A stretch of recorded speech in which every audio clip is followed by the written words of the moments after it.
It's way fun. Stupid. That's the question.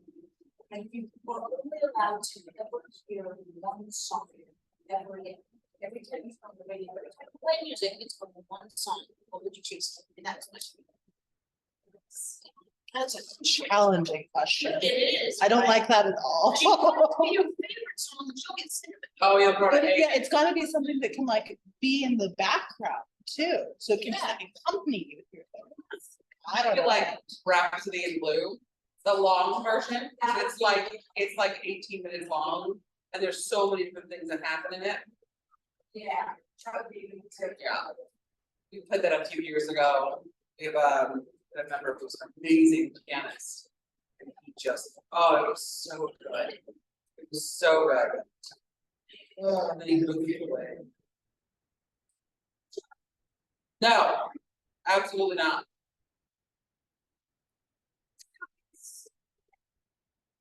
Well, we have several ensembles. So overall, Lakeside is. But our symphonic had done our first rehearsal we had 107 people show up. And that was insane, and I really hope that at least 20 drop out. It's too many.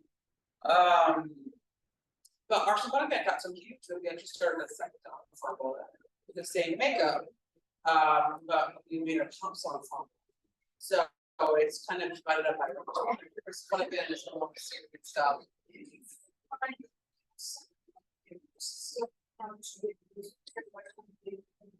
Well, our pops ensemble is located different.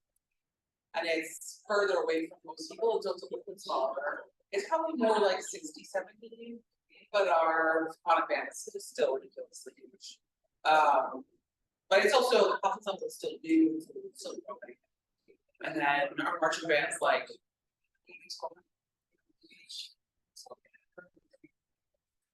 did I tell you our first squad rehearsal was we could have to go 170 people showed up. We were like 50 people required to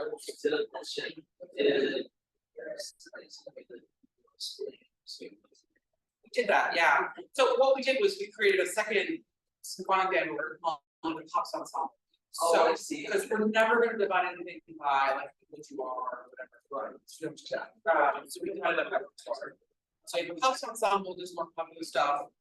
It's really good. And then our symphonic band. But our pops ensemble is at a different location and it's a little bit further away from most people. So it's still not huge, but it's like I don't know, 50 or so. It's still very good. Yeah. You know, and a tight 50 is fantastic. Yeah. A little bit, and now we got Roman building. Yeah. That would be. Yeah, so there's disadvantages for it, because we moved that in. And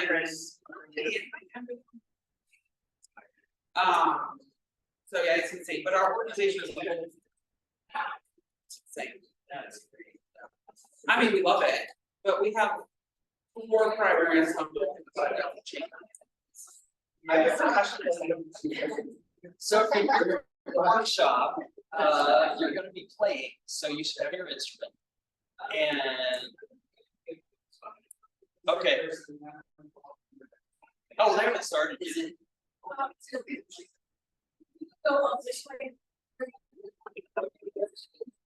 Okay. It's not so applicable. Yeah, but I was just fun. I will stay at here, I believe myself enough to know where I apply. There you go.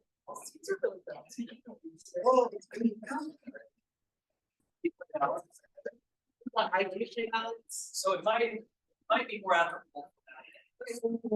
But you can use Piano as well, so. Oh, see, Okay, no problem with me. and you'll also, yeah, you'll want to sit close, and we have music examples that are not huge, so you might want to sit with stuff that you can see. And it is 3:30. You have stars on my room. I think that would be. Thanks.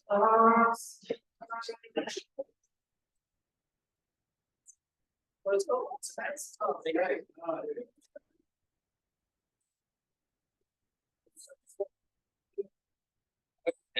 you. It's the only downside is that we're all back. I know, well, especially after playing snowcaps. Yeah. Oh, yeah. Yeah. So do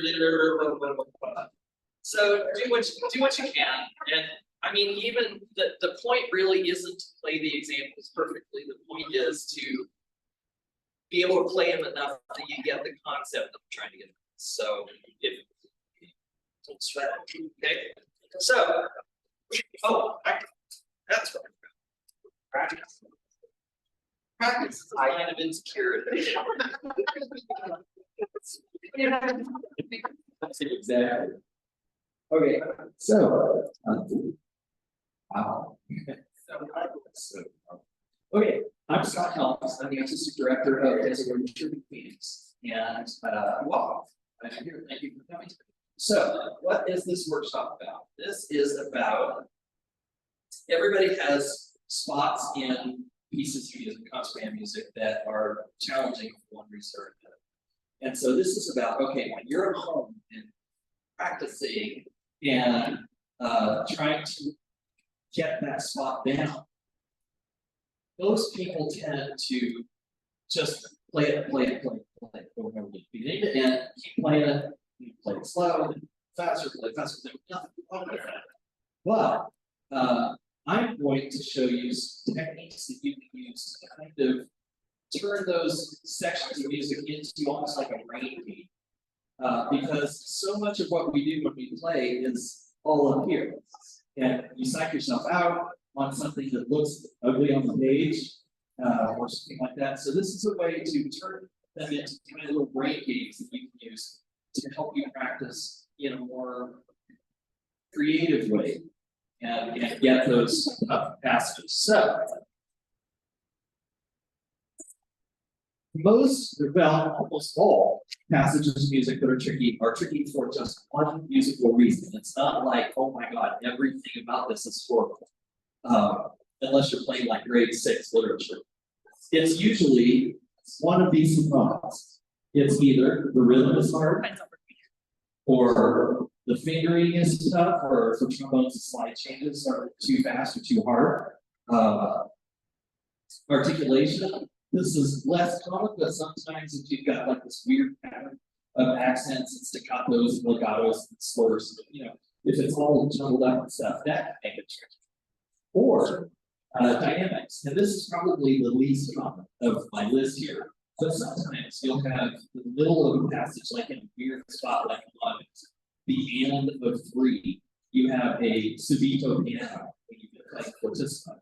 That would be a little tricky to get to work right until you really dig into it. So, what do you do to practice these at home? You figure out first what is making this passage hard. Is it one of those things?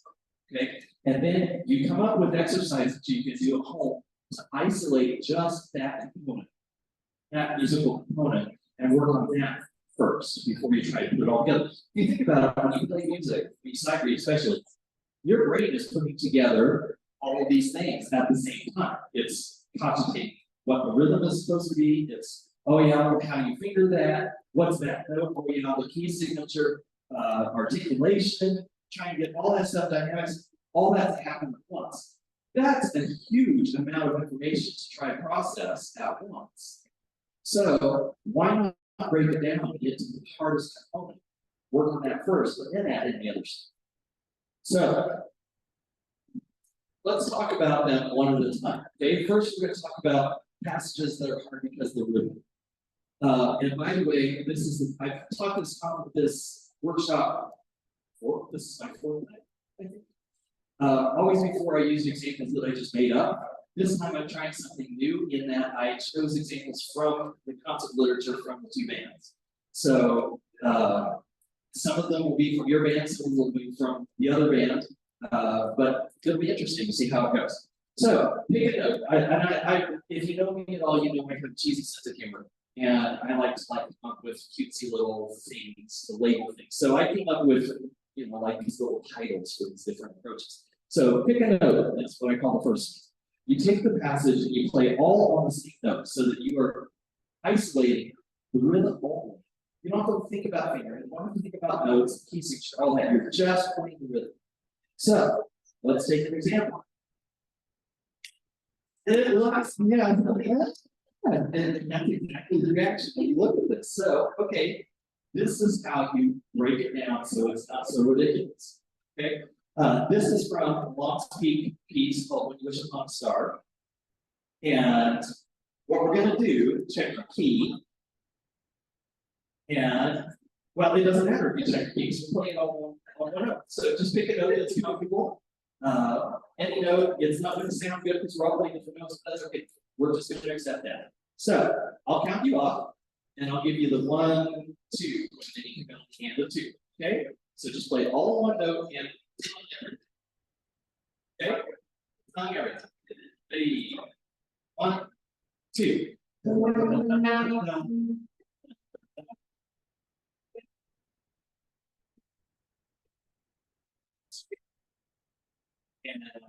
1 and 2.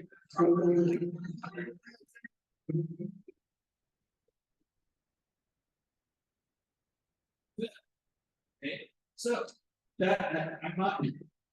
Probably I would go back and see if we can play. I would play it first. This is a fast burn the first time, and then we would try the technique. Try it again and see if it improves. It would be perfect, but in the interest of time, because normally this workshop is an hour and they've got me done 45 minutes. So yeah, so that is pick a note. Okay. Next, make it a double. Sometimes a rhythm is just scary because of how it looks on the page. And particularly if it's a passage that has a lot of like really small, like 16th, 30 seconds, or a lot of dotted rhythms, that kind of stuff, and it's just ugly on the page. Like, what? So what you can do is take a piece of paper, and you can use staff paper and write the passage out with the notes, or you can combine this with just all one note. Okay, pick a note, and do it all on one note. And that would work too. In which case, you can use a plain old piece of white paper and just write the rhythm out. But what you do is you double all of the note values. So the 16th note, 8th note, 32nd note, 16. It's at flat. It's at flat. Okay. So here's one from our piece, snow caps. This is from the low reeds and low grass, so you get a free task if you already know it. But that really looks ugly on the page, right? Dotted 16 and 32nd stuff. So well, just for giggles, let's try it. See, and some of you are going to get it because you're already playing. So ready? And 1.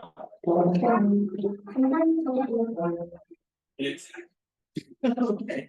So here's what we're going to do. We're going to double every note value. If we do that, of course, we've got one measure of 4/4. It's going to be 2 measures of 4/4, right? Because we're doubling. So it would look like that.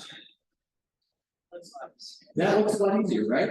Okay. So let's take this. Let's play this. See what we get. 2, 3, and 1. That's it. Ready, and 1. 1,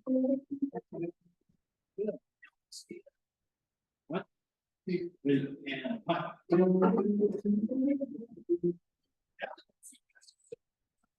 Ready, and 1. We're getting fast enough now that if I go 4, it's going to be ridiculous. So I'm going to do it fast time. Okay, but it's still just a little faster than we just did. So we just had 1, 2, ready, and we're going to 1, 2, ready, and 1. Ready, and 1. And guess what? You just played that. Right? 1. That's it. See? So it's just kind of wrapping your head around what you're looking at is all you need to do sometimes. So, good job. Moving on. Something else you can do, I call chop it up. Okay, this is just basically subdividing. That's all it is. But so many people don't do it or don't think about it or whatever. So we're going to talk about it. Okay, find the smallest note value in the passage, and you chop everything in the passage up into that note value. Just repeat. So if the smallest note value is a 16th note, if you have a quarter note, you're going to play 4 16ths instead. Okay, if you have an 8th note, you're going to play 2 16ths, but it's all big old 1 to 16 notes. And you have to keep track of how many you've played so you know where to switch notes. Does that make sense? Okay, let's try. Oh, I forgot to mention. This technique, if any of you are artistic directors or lead any kind of an ensemble, a lot of these techniques can work in an ensemble setting too really well. Some of them more than others, but this one is really good for ensemble playing. If you have a group, we've all heard before, the woodwinds have a 16th note run and it just sounds like boom instead of right? So to get that to line up, this is a good way to do that. Or if you're doing if they're dragging, you can do this. Rushing, if you have retards or cello rondos that aren't coming together, this is a really good way to do that because everybody's subdividing all the way through and they feel the subdivision as it speeds up or slows down. So they always line it up. All right. So here's our example. Well, that's a mess. But I should mention when you do chop it up, because you're dividing everything up in small note value, ties mean nothing. Because you're re-articulating, right? All the 16 notes. So ties, you don't even have to pay attention to ties. Now, the smallest note value in this case is 16th note. So that means the 8th notes are going to become 2 16ths, 2 16ths. What about a dotted 8? Dotted 8 would be 3 16ths, okay? And that's pretty much all we have to deal with. Okay, this is from Long's Peak, Longmont Overture. So take a look at your key, and I'm not so concerned about whether you get the key signature or not right now, because that's not what we're focusing on rhythm, right? So in key, in notes, we'll get that later. Okay, get the rhythm first. So if we chop this up, that means the first dotted 8th rest would be 3 16th rests, right? So and then you play. So in word 3, here we go. Play everything in 16 notes. 1 E and a 2 and a 3 and a da da da.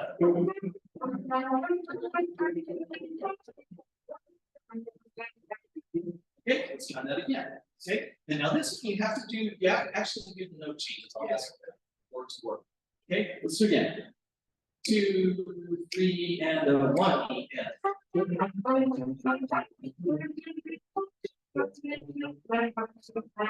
Okay, it's a little trickier, especially because this example starts with the rest. That doesn't help life. So I'm going to give you 1 E and you can go on the up, right? Okay, here we go. And 1 E and.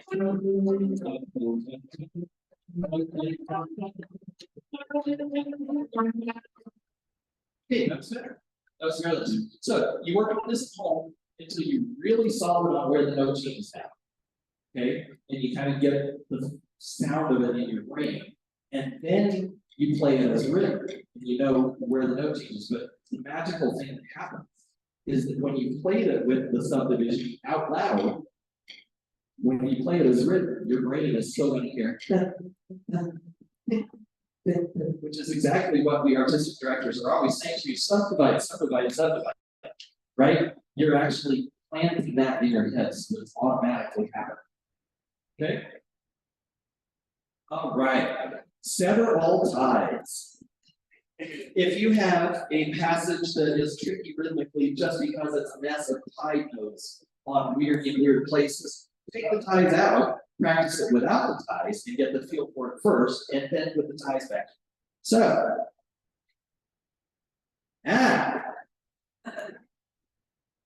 not a lot of note changes, but holy moly, what is that? Okay, so here's what we're gonna do. We're gonna play it without the ties. So that means you're gonna re-articulate each note that's on the page. Okay, so we come in right after 2. Here we go. And 1, 2.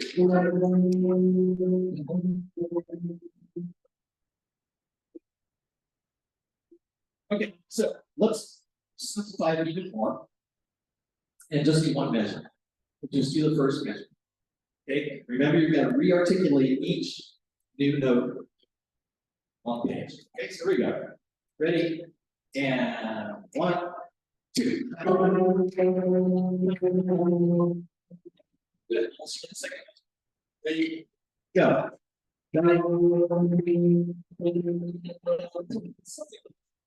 Okay, let's put it all together. Ready? And 1, 2. And 1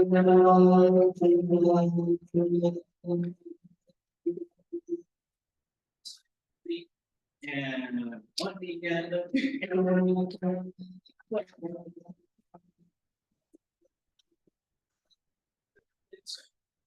2.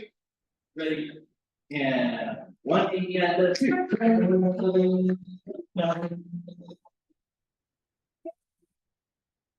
We never would have gotten it back if we had read it the first time.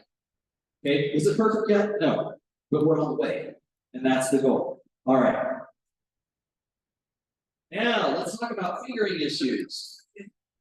Okay, this one is a constant problem for woodwinds. Woodwinds amaze me. I'm a trumpet player. Woodwinds amaze me because they can go, whoa, and they're just like, yeah.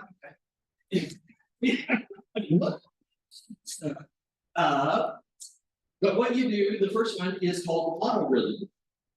Okay, this is, remember our goal is for each of these things, we figure out first what is the hardest part, what's making the passage hard, and then we come up with ways to isolate just that rhythm music. So now we're trying to isolate the fingering. Okay, so we don't really care about the rhythm right now. We're dealing with fingers. So on a rhythm, you take the hard passage and you play it all on quarter notes. Regardless of what the rhythm is on the page, play it all on quarter notes. 8 notes or whatever you choose. Okay? Play it all the same note value. So here is an example. This is from When You Wish Upon a Star from Long's Peak. So we're going to play this all on, but you know what, just for giggles, let's play this here and see what we get. Just for fun.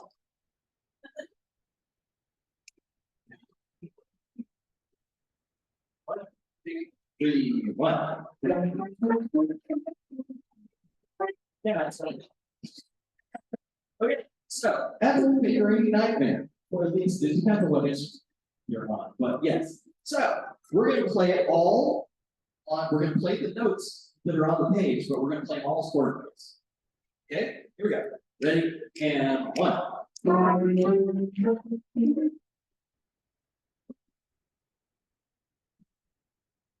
Just got a little bit of your head. Let's try it again. Ready? And 1.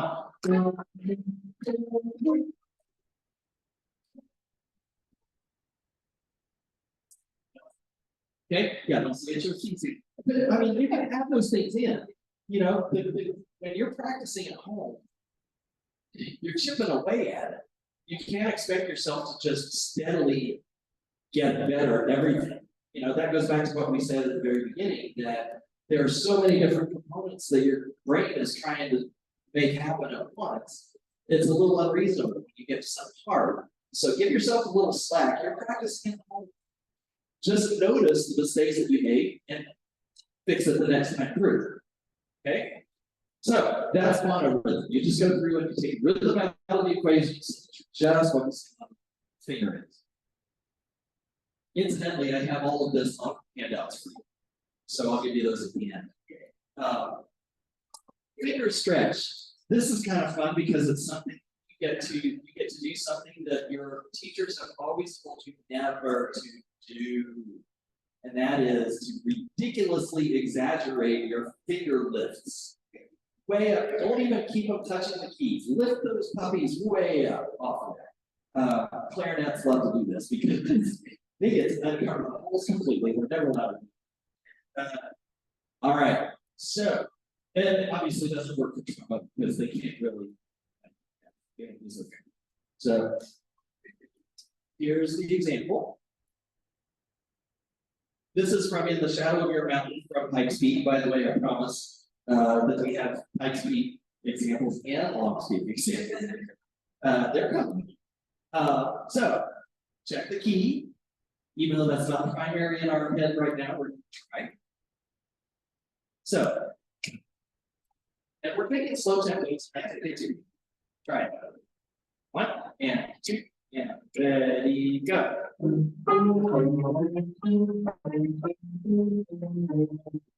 That was that. Okay, try it again. Ready and go. Yeah, are you lifting your fingers way up? Well, you don't have a lot of fingers, just so you don't have to. But the point is that, and you might have to go like way slower than that, depending on the passage. You might have to go like post office slow. Okay. I always want to be post office. Say the child. So anyway, yeah, you may have to take it like 1 and 2, but that's okay. You're at home. You're not performing. Okay. But the point is, it's like choreography for your fingers. Okay, you're teaching your brain and your fingers what to do motor skills wise to get the passage to happen finger wise. Okay, and then when you get that, just like every other technique we've talked about, you start it out. When you get that right a few times, then you start getting your way back to performing it the way it's written. Okay, or with proper technique. Okay, so that's that one, finger stretch. The next one, hand swap. This is another fun one. Now, this is hard for tubas and euphoniums, baritones, because of the way your instruments put together, but it's still fun to try. Okay, so you're going to play your instrument with the wrong hand. So trumpet, you're going to play with left hand, but you can put your right hand around the valve casing. Yep, like that.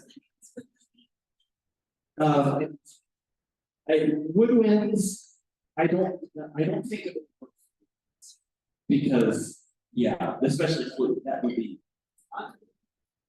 But maybe, I don't know, if they're really good. So this is forcing your brain to think so hard about moving your fingers that when you go back to the regular fingering, it's like, oh. So here's the next example. Oh, sorry. One other point. You can combine this technique with monorhythm, played everything on a quarter note, okay, to make it a little easier.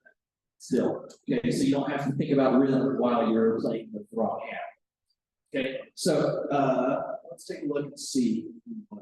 Yeah, I think we want to do that. We'll combine monorhythm. We'll do this all on quarter notes, and play with the wrong hand.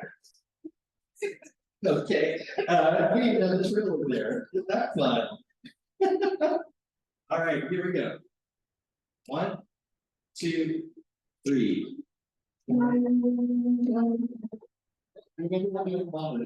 All quarter. Ready? Go.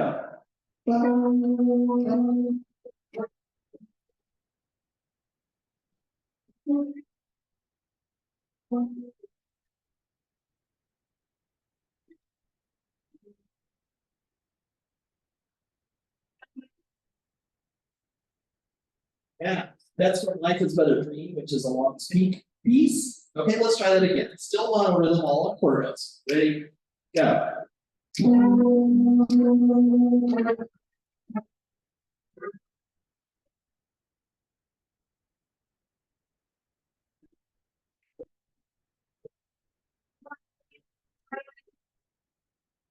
Okay, that's better. So now we can add a component in. We can add in the rhythm that's on the page, but still do it with the wrong hand slowly. So let's try that. And if you want to try the trill, you can. Here we go. 1, 2, 3.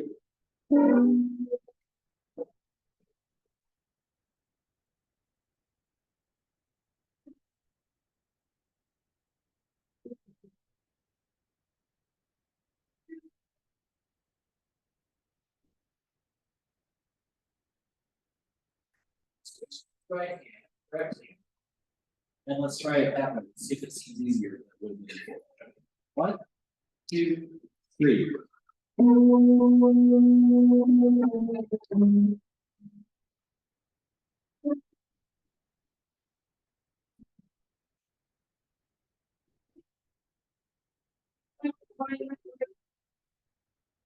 Do you think it would have been that successful the first time around if we had just dug into it and tried to read it? I don't think so. Okay, so that's a good technique you can use, and it's kind of neat that you can combine some of these techniques a little bit to make it even simpler. Now, this is a fun one called swing it. Okay, if you have a line of 16, like a 16-note run or a line of 8 notes or something, a big old long line, that's horrible fingering stuff. You play it with dotted rhythms. So dotted 8, 16. Instead of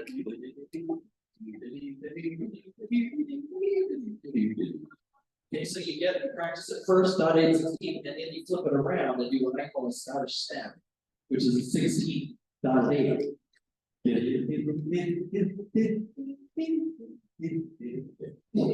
is like so, let's give this yeah, isn't that fun? All right, now remember, you're at home. You don't have to play it in quarter note equals 144. At home, you can play it. 1, 2, 3. Nothing I want to do in there. Okay, so that's how fast we're gonna go. We're at 3. There is an 8th note, so don't miss that. This is kind of a mess. You know what? Let's do just the first 2 measures. Yeah, we don't have to do it. Actually, let's make it even easier. Let's do the second 2 measures. We're gonna start halfway through on the 8th note. Okay, that'll make it even easier. Okay? 1, 2, 3. My bad, I didn't tell you. Play it as good first. Okay, ready and go. Yeah.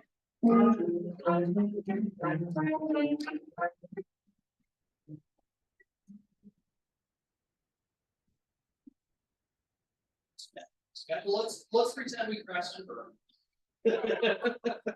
And we're gonna go D D D D D D D D D D. Okay, so not 8, 16. Ready and go and.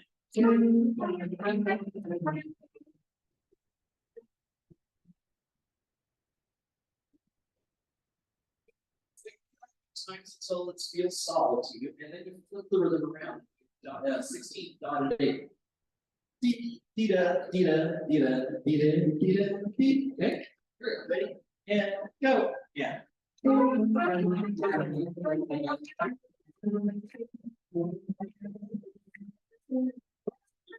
flip back dotted 8. D da D da D da D da. Okay, here we go.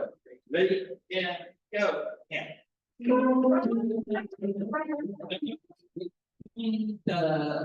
Wait for the end. This is my voice. Ready and go. Yeah.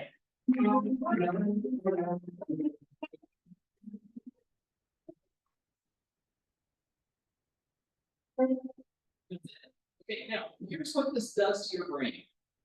Okay.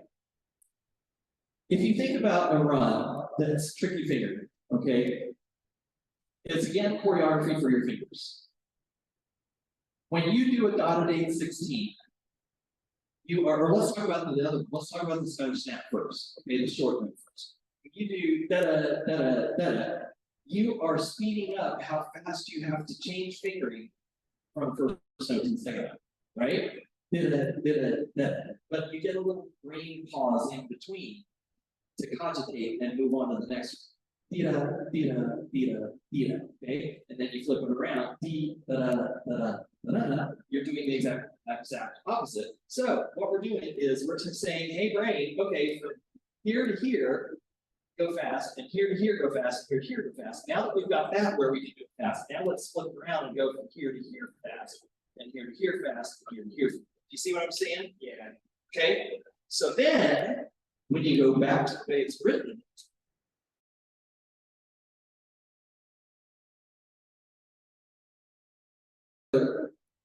mental shortcut, I guess, in a way. Okay? So it's just a different way of approaching it.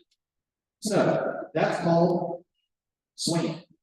Now, let's talk about difficult articulations. I mentioned at the beginning that these are less common, but they do happen sometimes. You'll get like this mess of accented notes on weird parts of the beat, and this happens a lot in percussion. Staccatos and legatos and slurs, yada yada, on. And sometimes it gets a little hard to read because of the articulations. So what you can do is what I call air pattern. If you think about it, when we play a line of music, the most important thing that happens is our airstream. We call them instruments, right? Except for percussion. But it's all about the airstream and what you're doing with the airstream. Okay, everything else follows after that. But if your airstream is not doing what it needs to do to produce what's on the page, you're never going to get it. Right? Think about articulations. So many articulations are not even about the tongue at all. It's about the airstream. Okay, I'm rehearsing the other band after this, and we have a lot of accents. And today I'm going to be working on accents. In fact, accents have nothing to do with the tongue. Well, the tongue's just a valve that lets the air start to come through. Okay, that's all the tongue's function is. So you can tongue as hard as you want to, you're not going to get an accent. You're just going to get a more abrupt start, I guess you could say. But the accent comes with the airflow. Okay, if you think of an accent sign, is that the right direction for you guys? I guess it is. If you think of an accent sign, what is it? It's a miniature diminuendo. Oh. The note starts loud and gets quiet. And then the next note starts loud and gets quiet. Okay? Has nothing to do with the tongue. Okay? It just happens really quickly. That's all an accent is. So we're going to reproduce that in our airflow. Now, what this means, if we're only doing air and not fingering, not notes, not any of that, that means anything that's slurred becomes a tie. Because the air continues through the tie, right? That's what a slur is. So, you can do this just with an air, like you don't even have to play. You can just blow air through if you want.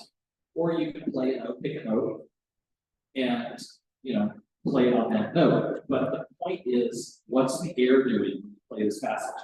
So this is kind of a mess of accents, right? And slurs. So let's try first reading it without just reading as written. See what we get. Just for fun. Check a key.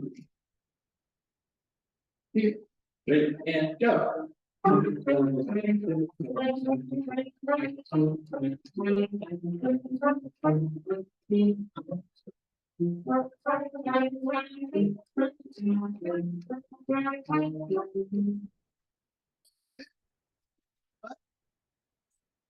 It wasn't bad. You already know it was.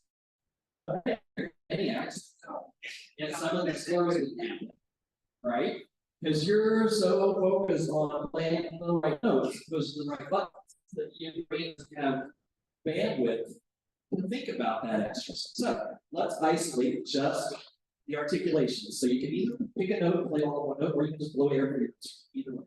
Okay, here we go. And really pay attention to those accents, give it a good puff on the accents, and make sure the slurs become tight so air continues. Ready, and go again.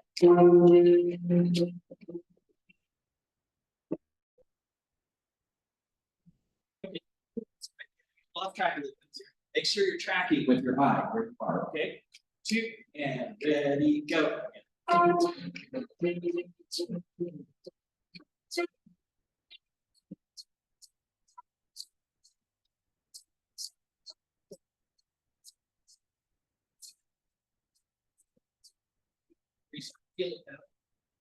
There's a pattern to it that we didn't even notice before.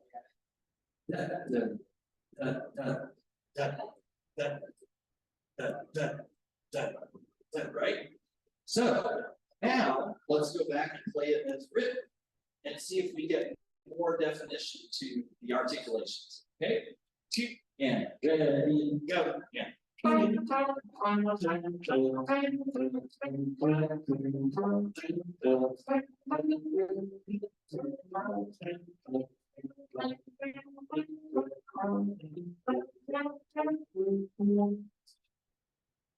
That's better. So again, we're rushed right now, going through all this stuff because you're practicing at home. You do the air pattern thing until it just happens, until it's natural, before you ever try to put it back with as written. Okay, one step at a time. All right, let's go on. Accents only. Sometimes when a line is difficult because of accent patterns, it's helpful just to play the accented notes and pretend that everything that's not accented is a rest. You just only play the accented notes. Because then, again, all of a sudden, if there's a pattern to the accents, it pops out for you that way, instead of being all hidden amongst the other notes. So, let's try this. This is from Pike's Peak, a piece called Lucid Dreams. Oh, that's you guys. Yeah. This is from the stream. It's the equal part, so none of you played this, but it is. We're not going to do it in cuts. We're going to do it before. Okay, but what you're going to do is you're only going to play the accented notes, nothing else. So you have to kind of keep track in your head of where you are, so you know where those happen.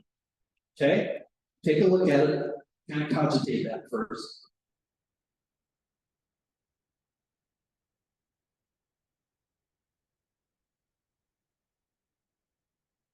Okay, let's try it. Play only the accent notes. In 4, 1, 2, 3, and go. Go.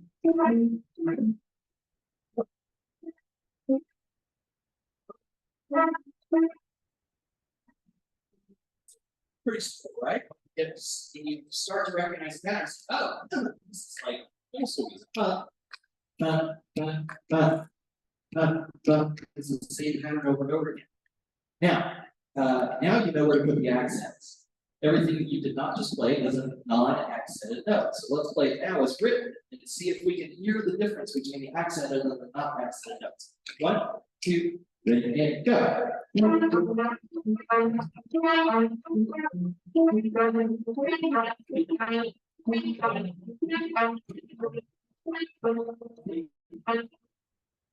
Not bad, not bad. Now, let me tell you something that makes articulation accents tricky in something like this.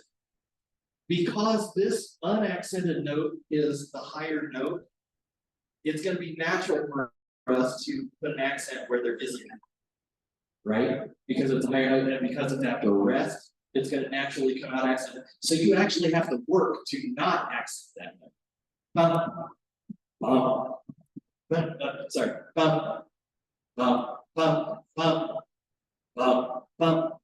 So you really, I mean, this is another thing you can do for any of this stuff. Wild exaggeration at home.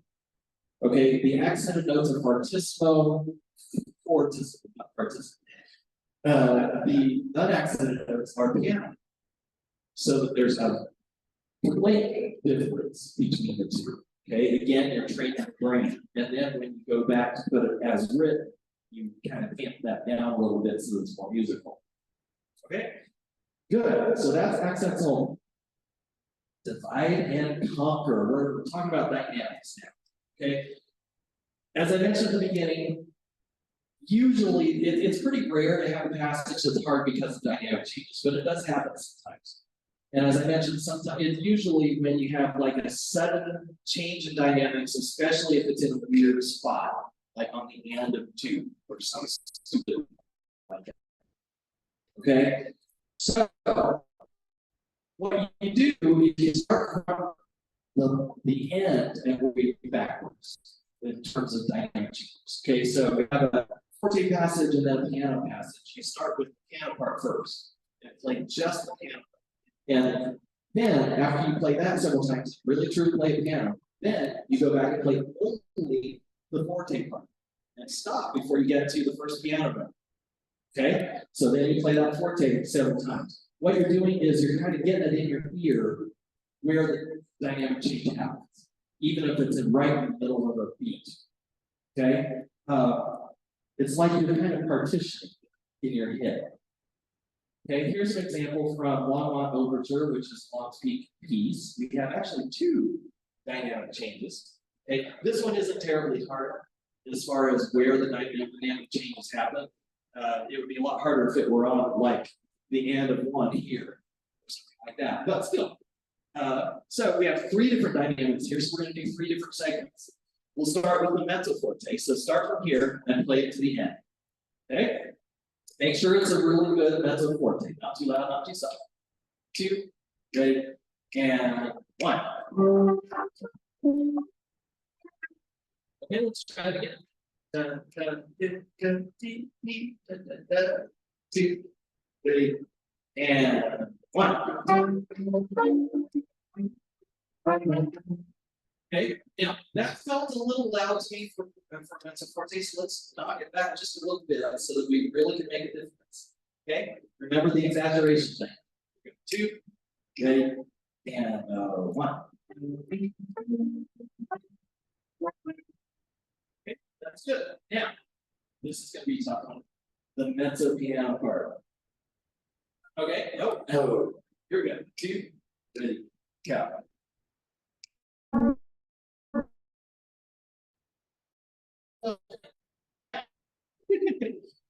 Let's do the fortissimo part. 2, ready, and 1. Yeah, make sure you hold that note in order for 2 beat and a half. Okay, almost 2 beats. Again, 2, ready, and 1.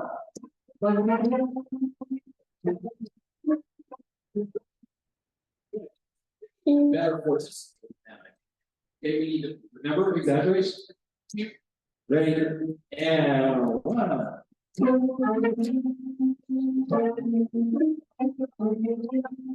Next. Now let's play the whole line here. 3 distinctively different dynamic levels. 2, ready, and 1.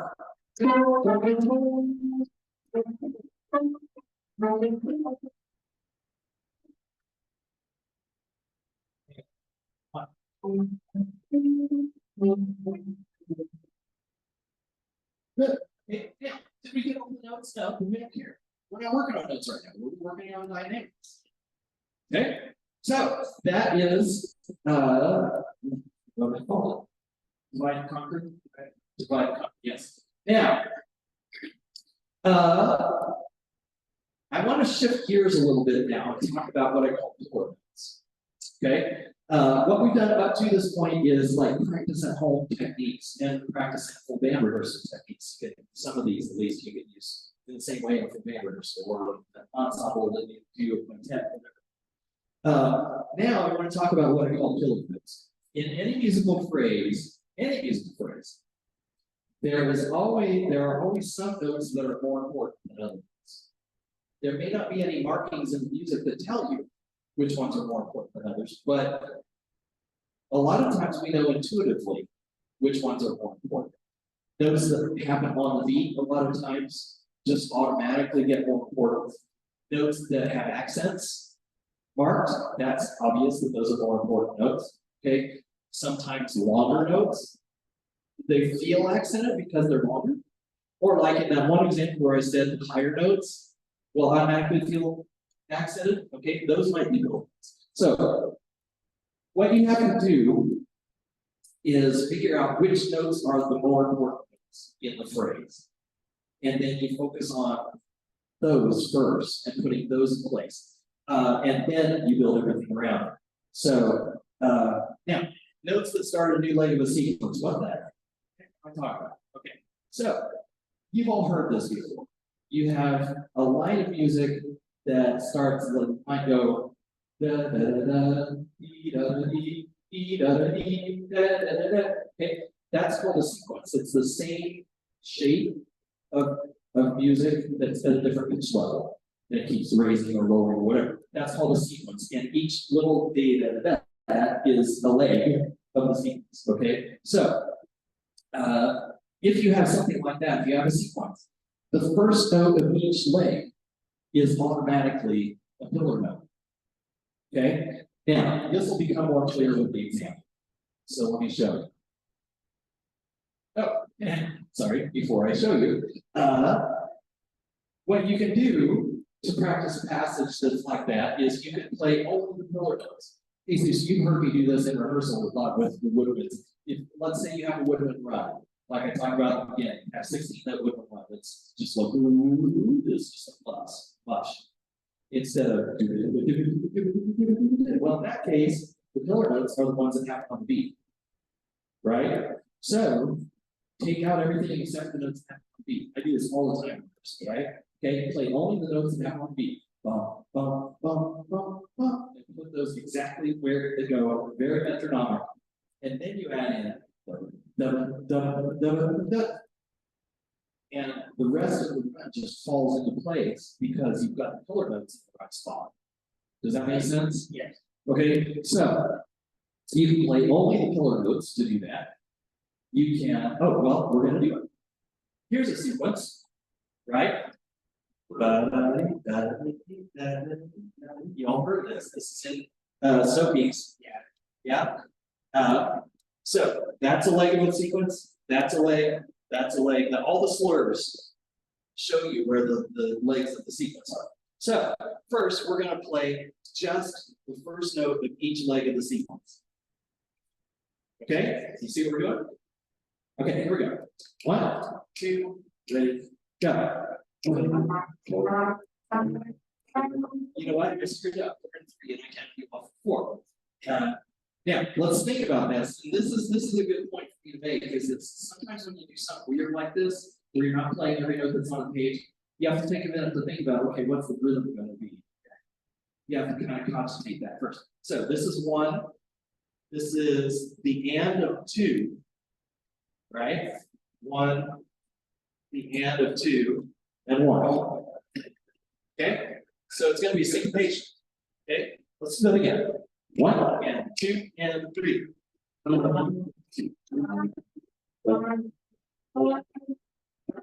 That's it. Do it again. 1, 2, 3.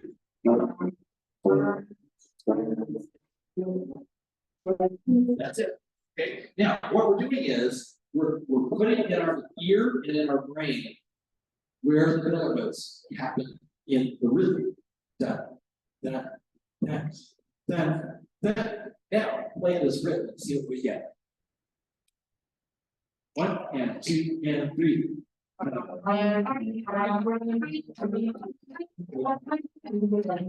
That's not bad, right? So you get the feel of that. You can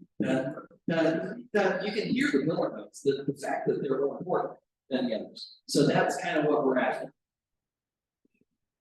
Now, something else you can do is you can tongue each pillar note. This one works well in a situation where it's just a straight 16-note run that's not coming together or that's not under your fingers. Tongue each pillar note. So you play the whole thing. This is when it's all slurred like this. Okay, so instead of slurring it all, there's something about feeling where the beat is. Okay, in this case, the pillar notes are the ones that happen on the beat. Can you see how you would figure that out? It's almost obvious in the shape of the line, right? Okay, so play tongue the first of each group of 4, because those are the pillar notes. So you're tonguing the pillar notes and slurring everything else. We're going to go slow. Okay, here we go. 3, 1, and 2. That's it. Okay, and again, we're working on getting the rhythm and the fingering right, so we're not so concerned about notes right now. Here we go. 1 and 2 and. Yes. Now, if this were a run in all the woodwinds and it sounded like mush, if we did that, they can all hear each other tongue the pillar notes and make sure that it's lined up. Dun, dee, dun, dun, dee. Okay, so like I said, if you get the pillar notes in the right place, everything else falls into place. Okay, so now play it as written and see if we get a nice clean. Ready, 1, 2.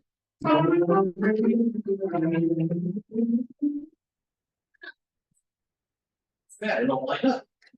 Okay. Next, breath accent on each pillar note.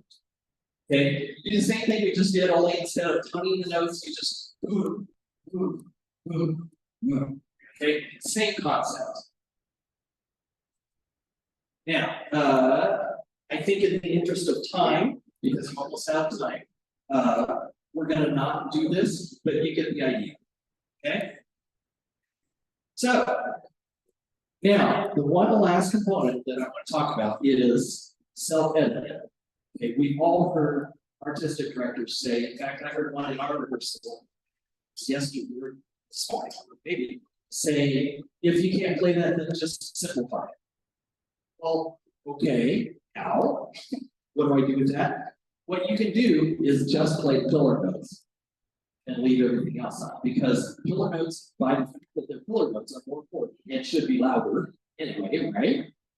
So if you play just the pillar notes and leave the rest of the 16ths to somebody else, you're still contributing positively to the music of the ensemble. You still get to participate instead of sit with your instrument anymore. That's not why you go to band. Okay, so you can still participate, but just simplify it so that it's within your grasp until either you get the time to go home and try some of these techniques and clean it up for yourself to where you can play it, or if it's just not ever going to happen, so what? You can still play. Okay, and it's all about figuring out what the pillar notes are, just doing those as a contribution to the ensemble. That's it. You're welcome. Else that have basically all the information that was on the slides. So I will just.